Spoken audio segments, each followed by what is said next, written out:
उपस्थित सर्व शिवसैनिक बांधवांनो, भगिनींनो आणि मातांनो,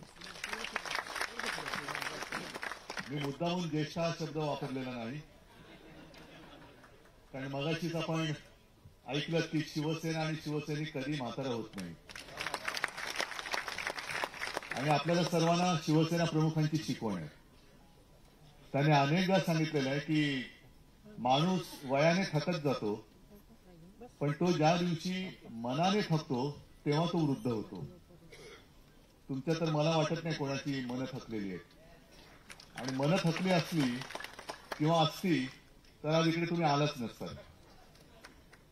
आज मला सर्व ज्येष्ठ शिवसैनिकांना बघून मी लहान झाल्यासारखं वाटतोय. मी यांच्यासमोर लहानच आहे,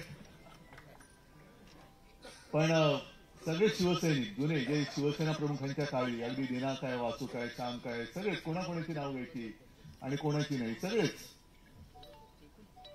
हे एखाद्या सुरक्षा कवचासारखे शिवसेना प्रमुखांसोबत असायचे.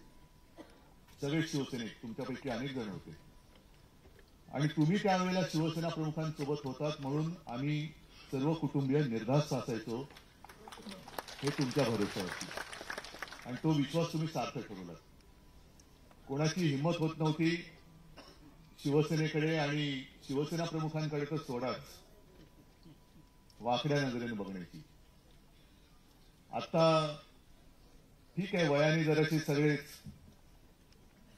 किंचितचे वाकले असतील,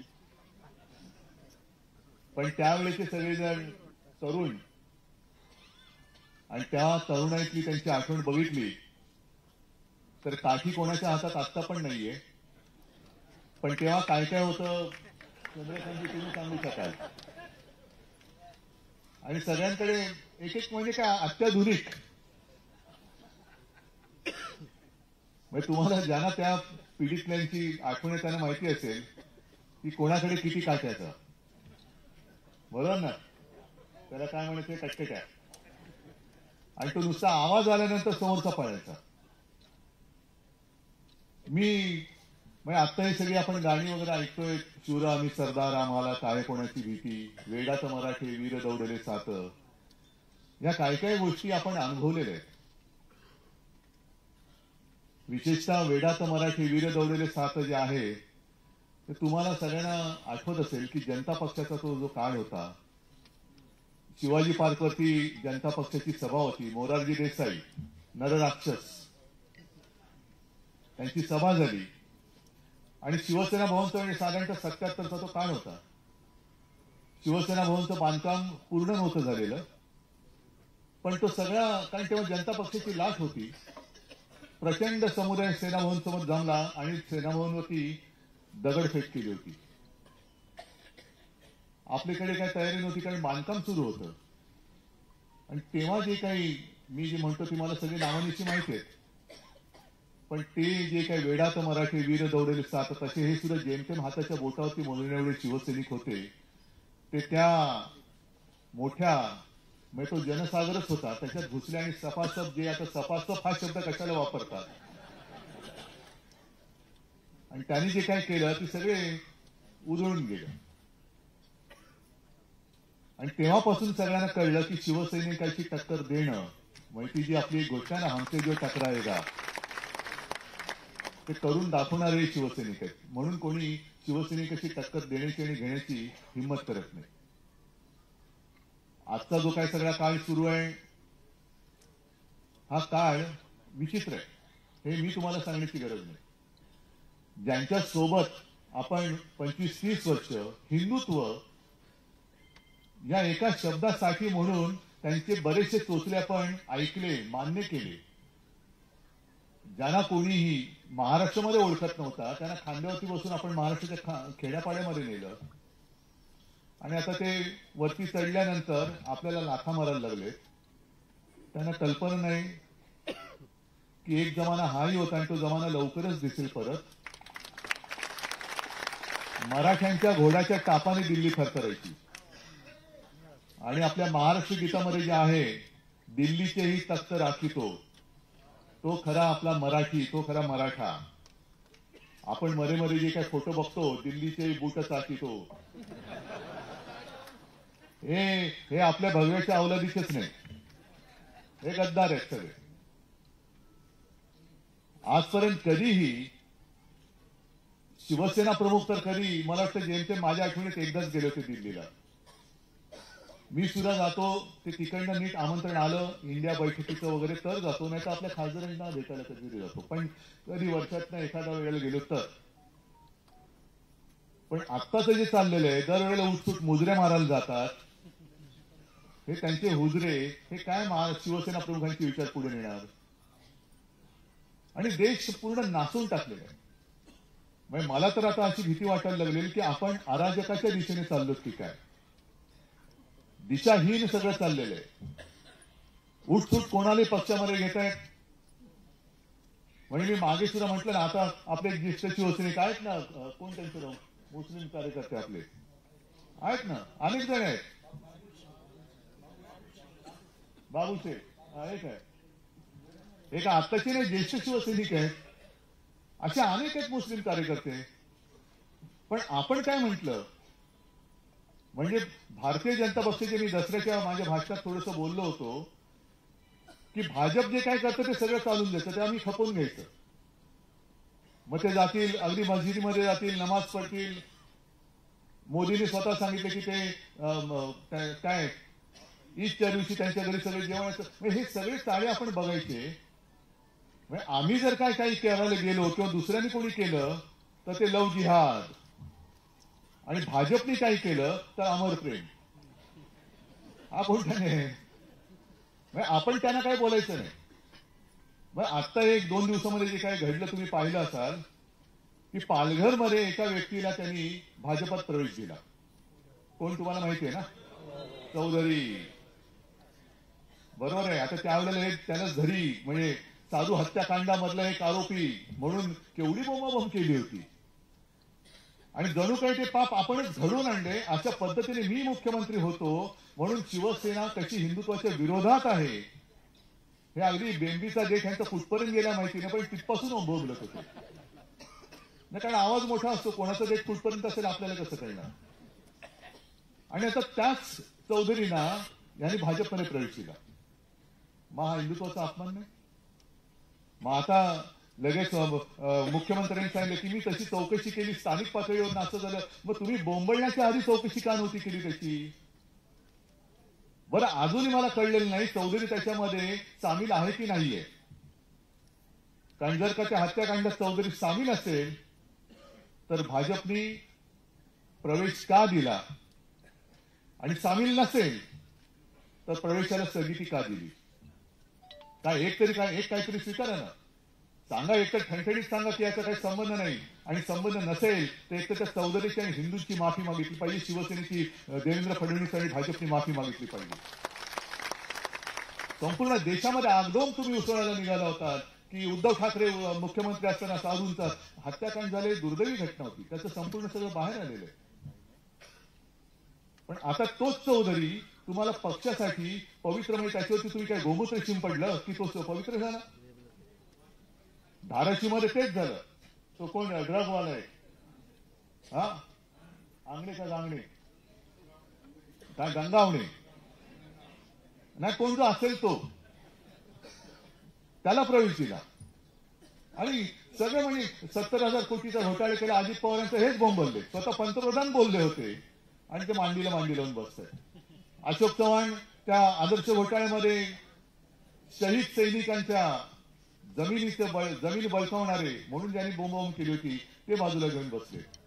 आम्ही ह्या भाजपासोबत कधी जाऊ शकत नाही, कदापि आम्ही नव्हतो. अशा भाजपासोबत आम्ही जाऊ शकत नाही, कदापि नव्हतो. मी कोणत्याही बोललो अशा भाजपासोबत. त्यावेळेचा भाजप हा वेगळा होता आणि आत्ताचा भाजप हा विचित्र झालेला आहे. म्हणून जे मी दसऱ्याच्या मेळाव्यात बोललो की आत्ताचा भाजप हा अमिबासारखा झालेला आहे, त्याला आकार नाही, उकार नाही, काही नाही, एक पेशीय. म्हणजे यांचं जे काही सगळं चाललंय की सगळं काही माझ्याच हातामध्ये पाहिजे, सगळं माझ्याच हातात. म्हणजे दूध सहकारी संघटना काय असेल ती पण माझ्याच हातात, नानी पारची काय सोसायटी असेल ती सुद्धा माझ्या हातामध्ये, पंतप्रधान पण मीच, हे पण मीच, ते पण मीच. हा जो मीपणा यांच्या अंगात भिनलेला आहे, अहमपणा, या अहमपणाचा फुगा तुम्ही जे आता म्हणालात ना, गुलालात नाहून निघायचं आहे, तो गुलाल असा तसा नाही. या अहमपणाचा फुगा फोडून जो विजय मिळणार आहे त्या विजयाच्या गुलालात आपल्याला नाहून निघायचं. नाही तर निवडणुका येतात आणि निवडणुका जातात.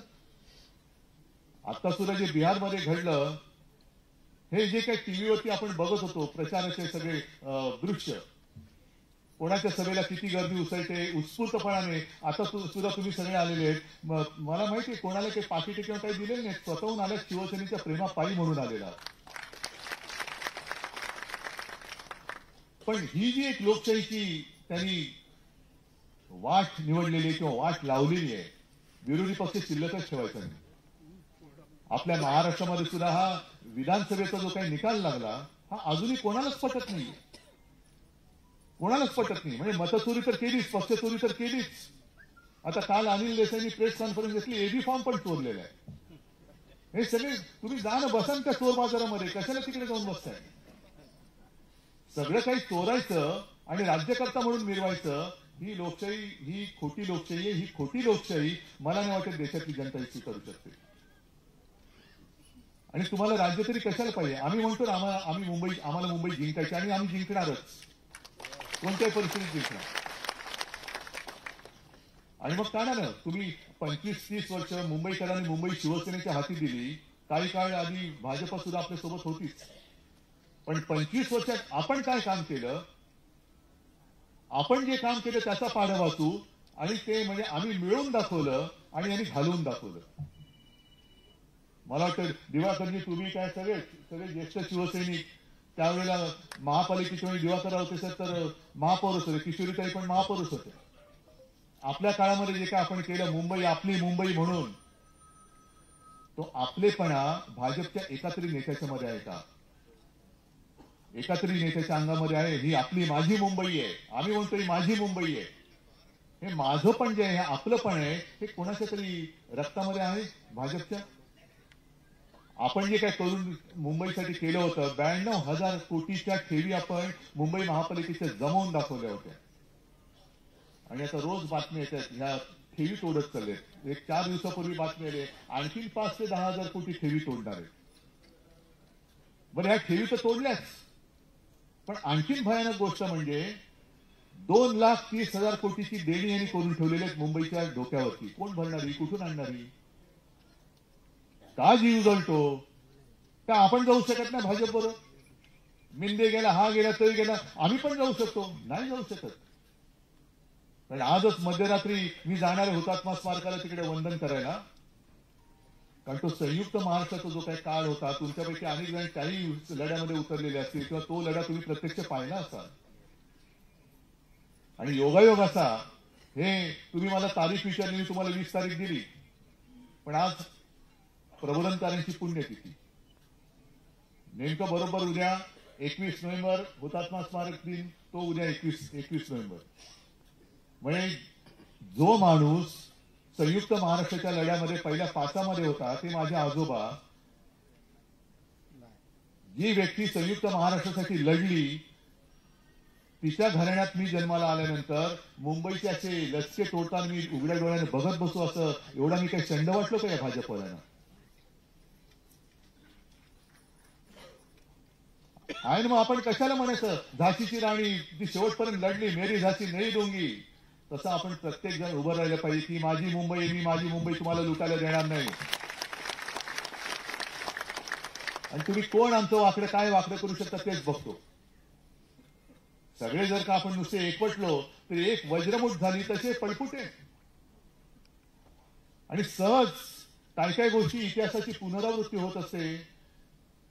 जेव्हा आपण ते फटकारे पुस्तक शिवसेना प्रमुखांचं करत होतो, सगळे कार्टून संकलन करत होतो, त्याच्यामध्ये एक कार्टून आहे,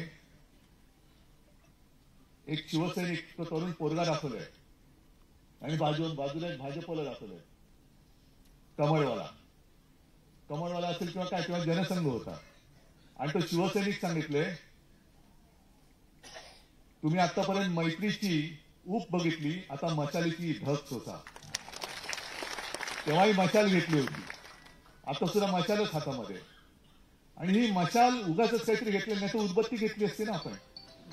जर का मोदी आणि शहांची आरतीच करायची असती तर मग आमची निशाणी काय? उदबत्ती. उदबत्ती बिदबत्ती नाही घ्यायची, तर मशाल घ्यायची. पेटवायचं ते काय आपल्या ते नुसत्या अशा फुलबाज्या नाही पेटवायचं तर सगळं लंकाच जाळून टाकायची त्यांची, खोट्याची लंका. आणि त्याच्यासाठी म्हणून तुमच्या सगळ्यांची मला आवश्यकता आहे.